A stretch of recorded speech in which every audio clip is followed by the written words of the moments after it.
today we have Amy Zhao. She is the author of Legends of Pinena, The Invasion of Aliens, and we are so excited to have her. We are especially excited because she is a young author, and we think that supporting young authors is important because that is how we get new voices into the community. So welcome, Amy. Thank you so much for having me. You bet. So why don't you tell us a bit about your book and the world you've created for your book? All right, so if you have a big imagination, if you like to stretch your mind to imagine these amazing things, then you are going to like my most recent book, which is right here. So in it, we start with our main character, Pia, and she's a fairy. She's at school, just minding her own business and playing on the monkey bars in the playground, when all of a sudden, out of nowhere, a portal appears and teleports her to this completely different planet in a completely different galaxy. Just lost and struggling to get her bearings there, Pia encounters all sorts of strange things and learns new things. Like, for example, the invading aliens there are not friendly. And she starts to realize that there's a few things in her life that she's been taken for granted. For example, she's always had the luxury of being able to go to school and be able to learn with her classmates and hang out with her precious friends and family in a peaceful and safe environment. She's took all of that for granted. And now, with a group of newly found friends, Pia goes on a desperate mission to find a way for her to get home and to also save the galaxy while they're at it. No biggie there. And as I mentioned before, Pia is a fairy, but she is not just any fairy. She's not a sparkly, pretty, pink, perfect princess sort of fairy. She is someone that has emotions. She gets angry, she gets sad, she gets scared, and she also has that verve and drive in her, which I think that kids can really relate to and that kids will really like when they read this book. One more thing is that I also included a bonus section in this book, and it's right here at the very back, and it's 24 pages long, and it's where I shared my writing experience, tips, and lessons. So there's a lot for kids to discover there, and I think that they'll really like it. Sounds wonderful. What inspired this book? Well, the story is actually pretty interesting, and this was during one of my previous author events, and there's quite a few people there, and one reader raised his hand, and he was like, "Hey, I have a question. So are you ever going to think about maybe tapping into the more like the sci-fi genre?" And this question was actually so unexpected. It just caught me off guard. And I just started thinking to myself, hey, that sounds pretty interesting. Maybe I should try that. Because all of my previous books, I'd done more like fairies, friendship, and adventure. But I think that would go great if you merged a little bit of sci-fi with it, so that sci-fi and magic could sort of coexist. And that's really how I made the solid foundation for this book. And as I went, I collected more ideas, and it sort of grew into what it is right now. Nice. So as you were writing this book, was there anything that really surprised you that you weren't expecting that you ended up including in the story?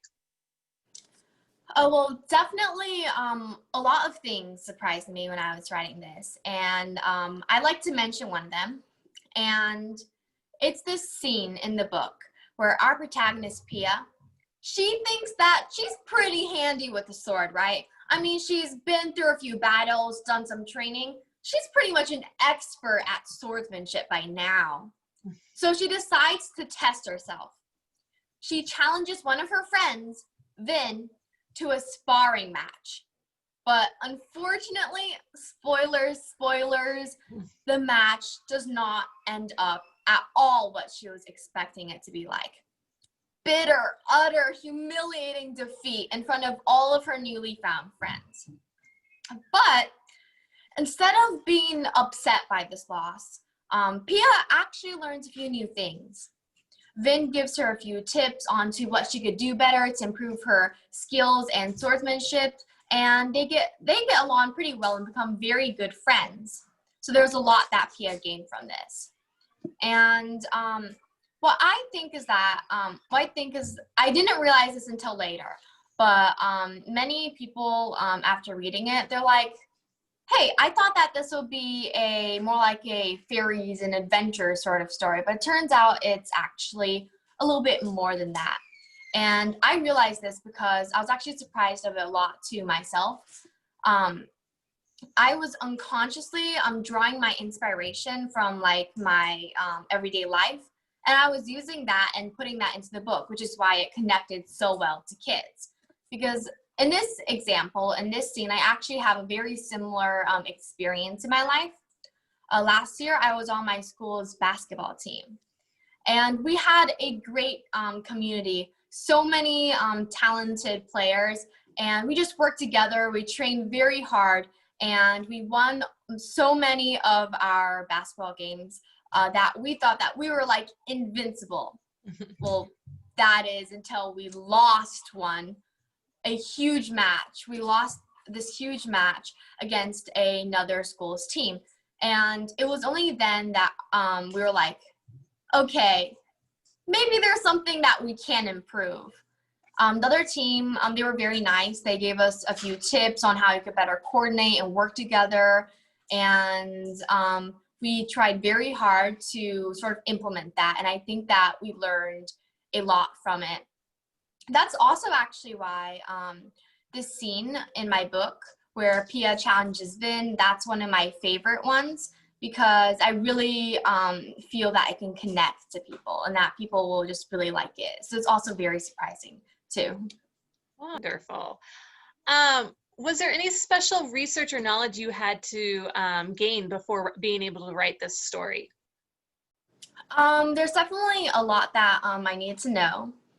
For example, this book, the entire setting of it, the environment, it's more in a conflict area. So I had to know a lot about how the fairies there, how they would interact with their environments, how would they live, how would they do this and that. And one very particular example that I really like is about their fairy camps. When our main character Pia first comes to this totally strange new world, she finds that the fairies here are living in fairy camps. It was actually very fun for me when I was writing this to describe how the camp felt like, because I actually went camping before. My first time was a few years ago, and I really enjoyed it. And, you know, just being like outdoors, having that adventure and exploration feeling, I really wanted to recreate that. And I thought that this scene in my book would be just the perfect moment to do so. So that definitely really helped me a lot. And there's a lot that I really needed to know before I started writing it.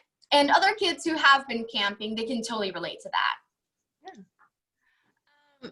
Describe your main characters in a few words. Tell us about each one of them. All right, so we have Pia, first of all. She's the main character of this book. There's something about her. Most of the time, if you can find that she's pretty compassionate, but there are a few times she has a sudden urge to set things right, and sometimes she gets a little bit reckless about that and a little bit driven to accomplish that, as you can really see in this book. We also have another main character too, and I mentioned him earlier. His name is Vin. Now, his story is very interesting. Unlike many other fairies around him, he has known all along what his destiny would be and what his destiny is. But the only problem is he really doesn't want to do it. And you can really see in this book as he and Pia and the other friends sort of grow closer together, and Vin sort of gets a little bit more confident. His past has really been what has been haunting him, and he thinks maybe with a little bit of prompting, he might finally be ready to face his past, because he knows that he has the power to change the world. I like it. I like it. Which of your characters was the most challenging to write and why? Challenging. I would definitely say that when I was writing this, a few things, like a few characters when I was writing them, sort of popped out at me. I would have to say a character just like Mia. She's Vin's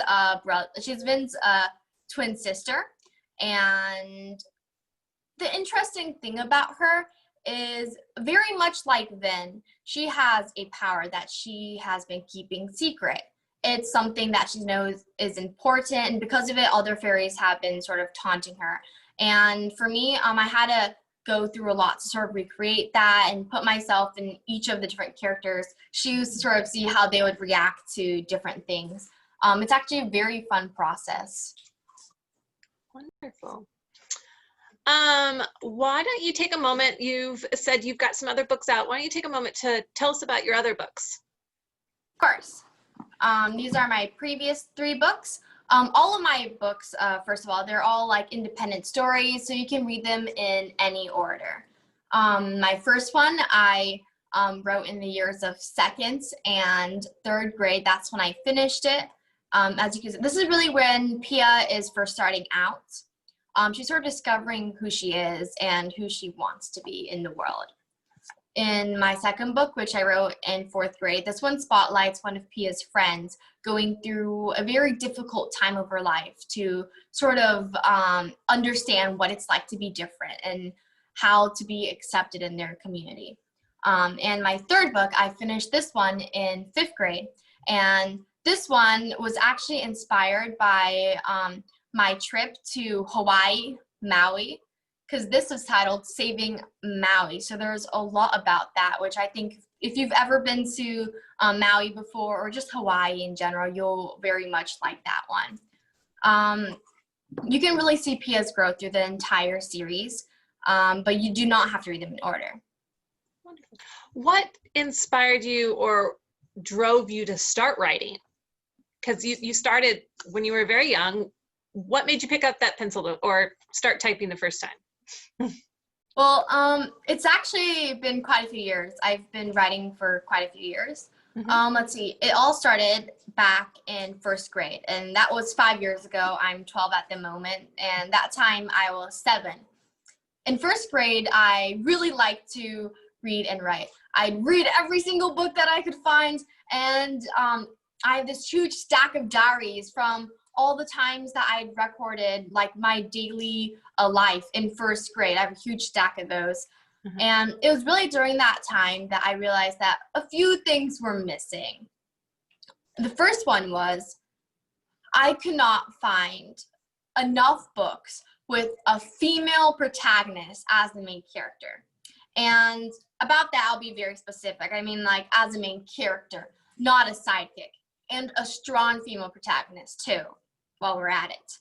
And second of all, I really didn't think that kids were like reading and writing enough, because when you read and write, it's sort of that feeling of creating something new or being immersed into this completely different world. And I want more people to like experience that, because there's no telling how it can like impact you. I know for sure that it helped me a lot. And those two are really the reasons that I started writing my books, as you can see. And over the years, ta-da! Are there any books or authors that you look up to or find inspiration from? Yes. All right, so I really like the book Catwoman Soul Stealer by Sarah J. Maas. I actually think that I have it on the shelf right here. I just really like the way that Sarah J. Maas, she's able to sort of create that character, you know?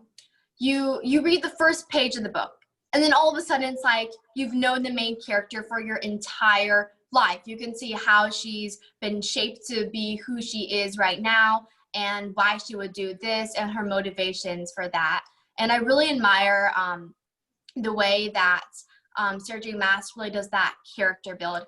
And I really hope that I'll be able to build Pia in a really great way, just like her too. And also have like strong female characters too, because I noticed that Sarah J. Maas, her main characters are always girls, strong girls. Yes, she's an excellent writer. If you could choose to be one of your characters for a day, which one would it be? Ooh, I think it'd be Pia, definitely, because I want to go into her magical world. I want to be able to fly like she does, because she's a fairy, and I want to experience all those delicious magical dishes and items that she has. But I think most of all, I just want to be me, because we're all unique and different, and that can never be changed. Awesome. Tell us a bit about your writing process. Do you, write all at once, or is it a little bit at a time? How do you go about doing that? So my writing process, it sort of goes like this. There's a few big steps. First of all, you have to get like the main story idea for what you're going to write in the first place. I think I mentioned how I got that a little bit earlier. And once you got the main story idea, then I usually start to collect other ideas. I start to sort of build the world, and that's when I first start to write everything all out. That'll be the first few drafts. The first few drafts are relatively easy. It's really revision. That's what you really want to be worried about. It's one of the biggest stages in writing. I spend more than half my time just working on that very stage. I actually mentioned a few tips that will help reduce the time that you spend on revising and help you a lot when you're writing and going through that revision stage. I mentioned that in the bonus section over here. It's right over here, and it's revision, make a decision. We've also got a section about it that is titled, "Have you got the guts to cut, cut, cut?" Yes, I like to write very much. And I think that if anybody is struggling with revision, then the bonus section in this will definitely help them a lot. After that, of course, there's editing, and then I draw the cover, and boom, ta-da. Wonderful. So you have illustrated all the covers to your books? Yep. And what's very fun about the cover for this book is I actually took a different style when I drew it. If you've noticed all of the covers for my previous books, you can really see that it's all been just really hand drawn. I colored it myself and then just put it on the cover just like that. But for my most recent book, I decided I want to take a different approach. I first drew everything out onto paper just using pen and an art pad. And once I was satisfied with what it looked like, I used like a computer to digitally draw that out. So you can see the lines here are very smooth, and it pops out in a completely different way. So I'm just trying the style out, and I think I like it. Yeah. How do you spend your time when you're not writing? What do you enjoy doing? I read, and when I'm not writing, I also, I mentioned earlier that I like to play basketball, I like to sing and dance and just be active. And really, one very notable fact is that my singing has helped a lot with my writing. If you notice, I really like to rhyme things. I include some sections of this book where maybe there's a poem from the main characters, and I make it all rhyming and fun. I sort of learned that from all my singing. I used to be the lead singer for a youth rock band, and that was really fun. Yeah, I bet. What advice can you give to other young writers if they are interested in starting to write books? I think really it's short, sweet, and simple. Love what you do and don't give up. Those would really be the main ones. Wonderful. How many projects you're working on right now? Maybe. I'm in the planning stages, just getting the ideas for my next book. Wonderful. Well, I'll let you know when I have it all out. Okay, we look forward to hearing about it. My final question for you is, what do you hope readers will take away from these books? I really hope that that they take away a lot. Most of all, I hope they really get the vibe and the atmosphere and the reason that I've been writing this in the first place. I hope that they can feel what I'm trying to express and really remember that as they go throughout their daily lives, and remember that they can do whatever they want to do and they can achieve the dreams that they want to achieve. So if you know any kids, I think that they would really like my books. Wonderful. Well, thank you so much for sharing and for talking with us. And we look forward to seeing what else you have, and look forward to reading your book. I had a great time. Thank you very much for having me. You're welcome.